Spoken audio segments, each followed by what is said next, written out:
Mopresidente Thabo Mbeki o re dikgaruru tša kgwedi ya Julae di dirilwe ka bomo. Maikemišetšo e be e le go gapeletša go fetola bolaodi bja mmušo wa Afrika Borwa go tloga go mafapha a selegae le merero ya boditšhabatšhaba. Mopresidente o re taba e bohlokwa e be e le go bontšha gore mmušo wa batho baso o palelwa ke go buša, gape taba kgolo e be e le go fetola megopolo ya bakgethi. But part of the challenge that South Africa, we have faced in South Africa, is the threat of counter-revolution.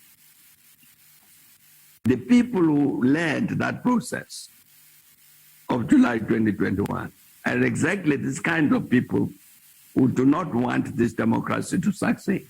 Mopresidente wa peleng wa ANC o re le ge go na le dintwa magareng a bahlankedi ba mokgatlo o bušago go boima le go dumela go kgokaganya dintwa tšeo le mokgatlo.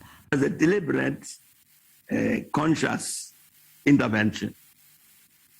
Now, we've got to uproot that tendency because they can try something else tomorrow as destructive.